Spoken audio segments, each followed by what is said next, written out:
Hello மக்களே, welcome to Soumya TNPSC. So 2 நாளாக பொங்கலுக்கான செலிப்ரேஷன்லாம் போயிருக்கோம். எல்லாரும் பொங்கலை நல்லா செலிப்ரேட் பண்ணியிருப்பீங்க. அது ஒரு பக்கத்தில் இருக்கணும், செலிப்ரேஷன்லாம் ஓவர் ஆகிருக்கும். நம்ம இப்போ படிக்க ஸ்டார்ட் பண்ணிடலாம், ஓகேங்களா? ஸோ யூனிட் 8ல் ஒரு ப்ரீவியஸ் இயர் கொஸ்டினில் கேட்டிருக்கதை பார்ப்போம். உன்னதமான தூய்மையான மனித சிந்தனையின் தொகுதியே திருக்குறள் என்னும் ஏரியலின் கருத்தை அடியொற்றி திருக்குறளை தமிழர் வேதம் என குறிப்பிட்டவர் யாருன்னு கேட்குறாங்க.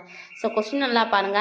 உன்னதமான தூய்மையான மனித சிந்தனையின் தொகுதியே திருக்குறள் அப்படின்னு ஏரியலோட கருத்தையொற்றி திருக்குறளை தமிழர் வேதம் என்று குறிப்பிட்டவர். ஆப்ஷன் ஏ மகாத்மா காந்தியடிகள், அண்ட் ஆப்ஷன் பி அறிஞர் அண்ணா, and option C Mu Varadarajan, and option D G U Pope. So இந்த கொஸ்டினுக்கு கரெக்டான ஆன்சர் பார்த்தீங்கன்னா ஆப்ஷன் டி ஜியு போப் தான் அவர் சொல்லியிருப்பார். ஸோ போப் தான் என்ன சொல்லியிருப்பாரு, இந்த திருக்குறளை வந்துட்டு என்னன்னு சொல்லியிருப்பாரு, உன்னதமான தூய்மையான மனித சிந்தனையின் தொகுதியே திருக்குறள் அப்படின்னு சொல்லியிருப்பாரு, ஓகேங்களா? ஸோ இந்த ஜியு போப் தான் திருக்குறளை ஆங்கிலத்தில் மொழிபெயர்த்தவர்.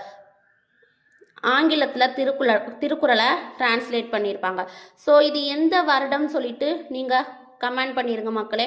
ஸோ ஃபர்ஸ்ட் டைம் நம்மளோட வீடியோ பார்க்குறீங்கன்னா மறக்காமல் சௌமியா டிஎன்பிஎஸ்சிங்கிற சேனலை ஃபாலோ பண்ணிடுங்க. ஸோ இது மாதிரி இன்ட்ரெஸ்டிங்கான நிறையா கொஸ்டின்ஸ் உங்களுக்கான நம்மளோட யூடியூப் சேனல்லேருந்து அப்டேட் ஆகும். Bye friends.